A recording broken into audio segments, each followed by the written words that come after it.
Hi viewers, welcome to our channel. ప్రస్తుతం మనతో పాటు సీనియర్ జర్నలిస్ట్ దామ బాల సార్ వారితో మాట్లాడాం. నమస్కారం సార్. సార్, చంద్రబాబు నాయుడు గారు ఎన్టీ రామారావు గారికి వెన్నుపోటు పొడిచారని చెప్పేసి ఒక బీజేపీ నాయకుడు ఒక టీవీ డిబేట్లో చెప్పడం చూస్తున్నాం సార్. అంటే బీజేపీ నాయకులు ఇప్పుడు పొత్తులో ఉన్నారు, మరి అలాంటప్పుడు చంద్రబాబు నాయుడు గారి పైన ఇటువంటి విమర్శ చేయడం ఎంతవరకు కరెక్ట్ అంటారు సార్? తెలంగాణ బీజేపీ నాయకుడు, సీనియర్ బీజేపీ, ఆయన అంతకుముందు ఆర్ఎస్ఎస్లో కూడా సీనియర్గా ఉన్నాడు. ఎంబీఎస్ఎస్ ప్రభాకర్ ఆయన పేరు. ఆయన ఒక డిబేట్లో పాల్గొంటూ నాదెండ్ల మనోహర్ ఎన్టీ రామారావుకి వెన్నుపోటు పొడిచాడని కేసీఆర్కి తెలీదా, చంద్రబాబు నాయుడు వెన్నుపోటు సీనియర్ ఎన్టీఆర్కి వెన్నుపోటు పొడిచాడని కేసీఆర్కి తెలీదా, ఈ డైలాగులు చెప్పాడు. అది ఇప్పుడు విపరీతంగా వైసీపీ వాళ్ళు దీన్ని తీసుకొని వైరల్ చేస్తున్నారు. సో ఇక్కడ షాక్ ఏంటంటే, ఇది మామూలుగా ఎప్పటి నుంచో వైసీపీ వాళ్ళు చెబుతున్నారు. వైసీపీ వాళ్ళు, రామ్ గోపాల్ వర్మ లాంటి వాళ్ళు చంద్రబాబు ఎన్టీఆర్కి వెన్నుపోటు పొడిచాడని, దీని మీద కార్టూన్లు, మీమ్స్ ఇవన్నీ ఎప్పటి నుంచో జరుగుతున్నాయి. అయినా కూడా ఆ ప్రభావం ఏం పెద్దగా లేదు. ఇవన్నీ ఎప్పటి నుంచో జరుగుతున్నా కూడా అనేక ఎన్నికల్లో చంద్రబాబు గెలుస్తున్నాడు, ఓడుతున్నాడు, దీనికి సంబంధం లేకుండా జనాలు కూడా ఇది పెద్దగా పట్టించుకోవట్లే. అయినా కూడా దీన్ని వాడుతూనే ఉన్నారు. యాక్చువల్గా 2019లో సాక్షాత్ మోడీనే చెప్పాడు. ఏమని అంటే, నేను సీనియర్ని, మోడీ కంటే సీనియర్ని అదంతా అన్నప్పుడు, అవును మీరు సీనియరు, అవును చంద్రబాబు నాకంటే సీనియరు, అవినీతి చేయడంలో నాకంటే సీనియరు, పదే పదే ఓడిపోవడంలో నాకంటే సీనియరు, మామని వెన్నుపోటు పొడవడంలో నాకంటే సీనియరు, ఇలాగా ఆయన డైలాగ్ వర్షన్ ఉంటుందన్నమాట మోడీది అప్పట్లో. అయితే ఆ తర్వాత ఇప్పుడు బీజేపీతో ప్రతిపక్షం నుంచి వాళ్ళు స్వపక్షంలోకి వచ్చారు కాబట్టి, పొత్తు ఉంది కాబట్టి ఇప్పుడు బీజేపీ మాటలు అనట్లేదు. కానీ మరి ఇక్కడ తెలంగాణ బీజేపీ నాయకుడు ఎందుకు అన్నాడు అంటే, ఎన్నికలు అయిపోయాయి కాబట్టి అంటే పర్లేదు అనుకున్నాడా అంటే, ఆయన ఉద్దేశం కేసీఆర్ని తిట్టాలి.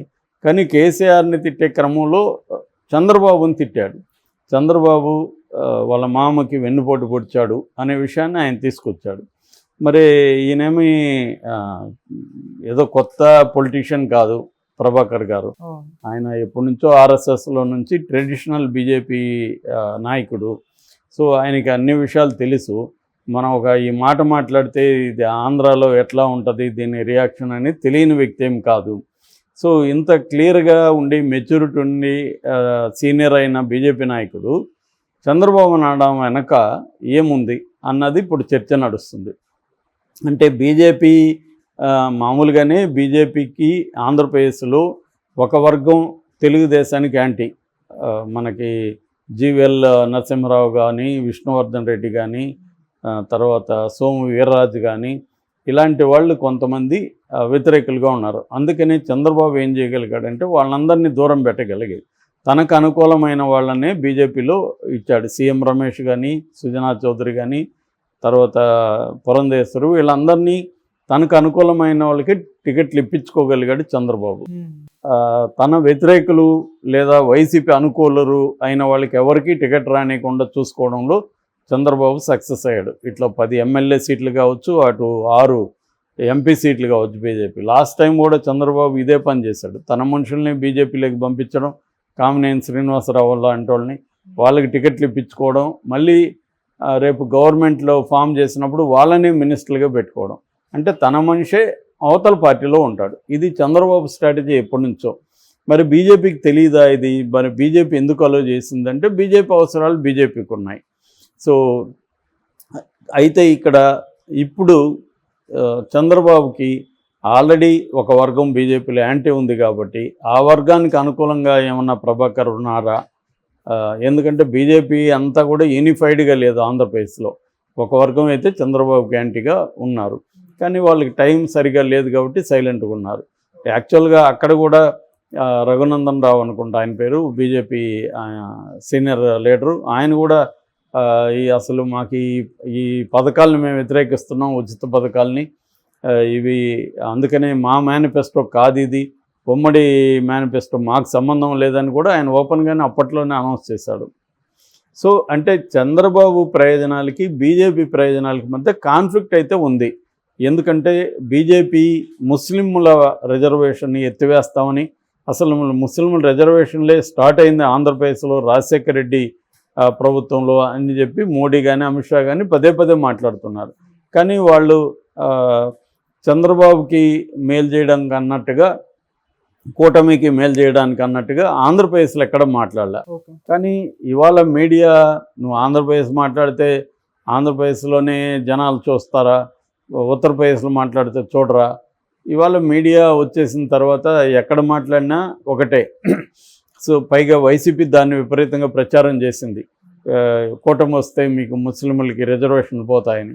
దాన్ని కాపాడుకోవడం కోసం చంద్రబాబు అనేక వరాలు ముస్లింలకు ఇవ్వడం, ముస్లింలతో కలిసి ఆయన విందులు అవి చేయడం, మీటింగులు పెట్టడం ఇవన్నీ కూడా చేశాడు. అది ఎంత ఫలితం అనేది ఎన్నికల్లో చూడాలి మనం. పోస్ట్ పోల్ అనాలిసిస్లో ఇవన్నీ తేలుతాయి. ఏ వర్గాలు ఎవరెవరికి ఓట్లు వేస్తారనేది పోస్ట్ పోల్ అనాలిసిస్ వచ్చినాక మనకి తెలుస్తుంది, ఆ డేటా అంతా వచ్చిన తర్వాత. అయితే ఇంకొక ఇదేం జరుగుతుందంటే, ఒక ప్రచారం ఈ మధ్య పవన్ కళ్యాణ్ కాబోయే ముఖ్యమంత్రి అని కూడా ఒక ప్రచారం జరుగుతుంది. దీని వెనక కూడా బీజేపీ ఉందని చెప్తున్నారు. అంటే బీజేపీ రేపొద్దున వీళ్ళ తెలుగుదేశం అక్కడ 144 అసెంబ్లీకి పోటీ చేసింది. తెలుగుదేశానికి 88 సీట్లు కానీ ఓన్గా రాకపోతే అప్పుడు బీజేపీ మీద, జనసేన మీద తెలుగుదేశం గవర్నమెంట్ ఫామ్ చేయడానికి ఆధారపడాల్సి ఉంటుంది. ఒక అంచనా ఏమంటే తెలుగుదేశానికి 88 సొంతంగా రావు, కాబట్టి బీజేపీ జనసేనల మీద ఆధారపడాలి. సో అప్పుడు బీజేపీ జనసేన ఒక కండిషన్ పెట్టచ్చు. అదేంటంటే ఒక టర్ము పవన్ కళ్యాణ్ సీఎం కావాలని. ముందు నుంచి కూడా పవన్ కళ్యాణ్ మనకు కానీ గుర్తుంటే, నేను సీఎం కావాలంటే కనీసం మీరు నాకు 30 సీట్లు ఇవ్వాలి అని చెప్పాడు. 30 సీట్లే అతను తెచ్చుకోలేకపోయాడు, ఇంకా గెలిపించేది ఎక్కడ? కాకపోతే బీజేపీ జనసేన కలిస్తే వాళ్ళకి 31 ఉన్నాయి. 31లో కనీసం ఒక 25 గెలవగలిగితే మన కర్ణాటక మోడల్, కుమారస్వామి మోడల్ అంటారు. కుమారస్వామికి 30 లోపలే వచ్చినా కూడా ఆయన సీఎం కాగలిగాడు. అలాగే రేపొద్దున వీళ్ళు చంద్రబాబు 2.5 ఇయర్స్, మేము 2.5 ఇయర్స్ అని ఏమన్నా చెప్తారా అన్న ఒక ఇది కూడా నడుస్తుంది. అందుకని ఆల్రెడీ పవన్ కళ్యాణ్, ఆంధ్రప్రదేశ్ ముఖ్యమంత్రి పవన్ కళ్యాణ్ అనే బోర్డుతో సహా ఫోటో ఒకటి వైరల్ అవుతుంది.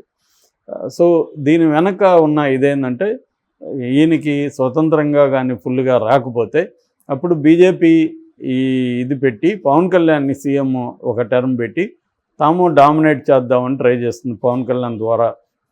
అంటే చంద్రబాబుని కొంత కంట్రోల్లో పెట్టుకునే ఆలోచనలోనే బీజేపీ ఉంది. అందుకని ఆయనకి 100% చంద్రబాబు అనుకూలంగా ఎలక్షన్ కమిషన్ కూడా లేదు. అందుకని తెలుగుదేశం నాయకులు కూడా ఎలక్షన్ కమిషన్ మీద అసంతృప్తి వ్యక్తం చేస్తున్నారు.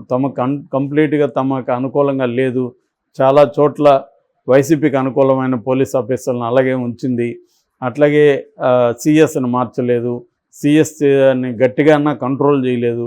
ఇలాంటి అసంతృప్తులు తెలుగుదేశంలో కూడా ఉన్నాయి. సో అట్లా బీజేపీకి తెలుగుదేశానికి మధ్య ఒక అనుమానాస్పద దాంపత్యం ఉంది తప్ప కంప్లీట్గా ఇద్దరు మెర్జ్ అయ్యింది అనేది మనకు కనబడలేదు. ఈ కాంటెక్స్లో ఇప్పుడు ఎన్నికలు అయిపోయాయి కాబట్టి మళ్ళొకసారి చంద్రబాబు యాంటీ బ్యాచ్ అంతా బయలుదేరి చంద్రబాబుకి యాంటీగా మాట్లాడడం అనేది స్టార్ట్ చేస్తారు. అది మెల్లమెల్లగా అక్కడ కూడా స్టార్ట్ అయింది. జీవీఎల్ కావచ్చు, విష్ణువర్ధన్ రావు కావచ్చు, వీళ్ళు కూడా మైకుల ముందు వచ్చి ఏదో ఒకటి మాట్లాడడం మొదలైంది. సో ఇది మాట్లాడితే ఇప్పుడు చంద్రబాబుకి ఆ మేరకు ఇబ్బంది అవుతుంది. అట్లాగే సెంట్రల్ బీజేపీ కూడా చంద్రబాబుని ఇబ్బంది పెట్టే వాళ్ళని వాళ్ళు కూడా కంట్రోల్ చేయరు అనేది వాళ్ళకు కూడా ఉంది. ఎందుకంటే మనకు బీజేపీ పాలసీ మనం అనేకసార్లు చెప్పుకున్నాం. స్టేట్లలో చాలా చోట్ల వాళ్ళు ఆ స్టేట్ గవర్నమెంట్స్ని కంట్రోల్ చేయాలనుకున్నప్పుడు వాళ్ళు ఏం చేస్తారంటే ఏదో ఒక రకమైన ఇబ్బందులు ఆ ప్రభుత్వానికి క్రియేట్ చేయడం అనేది చేస్తారు. తద్వారా ఆ ప్రభుత్వం తమ కంట్రోల్లో ఉంటుంది. ఒకటి వచ్చి కంప్లీట్ మెజారిటీ ఉండకూడదు. మనం మహారాష్ట్రలో చూసాం, షిండే వర్గాన్ని ఎలా చీల్చి షిండేని పక్కకు తీసుకొచ్చి అజిత్ పవార్ని, ఎన్సీపీని చీల్చి అజిత్ పవార్ని పక్కన తీసుకొచ్చి ఇలాగ వాళ్ళు ఏం చేస్తారంటే తమ గుప్పెట్లో ఉండే విధంగా చూసుకుంటారు. సో ఎక్కడైనా కూడా వాళ్ళకి సెంట్రల్ అయినా కంప్లీట్గా తమ కంట్రోల్లో ఉండాలి, స్టేట్లో అయినా కూడా తమ కంట్రోల్లో ఉండాలి. లేనప్పుడు అక్కడ ఉన్న ప్రభుత్వాలని రకరకాల పద్ధతులు బెదిరించో, అస్థిరపరచో ఆ ప్రభుత్వాలని కూడా తమ కంట్రోల్లోకి తీసుకురావడం అనేది బీజేపీ కొట్టిన పిండి. వాళ్ళు ఈ 10 ఏళ్లలో అదే ప్రయోగాలు అనేక చోట్ల చేసుకుంటూ వస్తున్నారు. సో ఈ కాంటెక్స్ట్లో బీజేపీ వాళ్ళు చంద్రబాబు మీద నెగిటివ్ క్యాంపెయిన్ స్టార్ట్ చేశారా అనేది డౌట్ వస్తుంది ఈయన మాట్లాడిన దాన్ని బట్టి. Okay sir, thank you so much.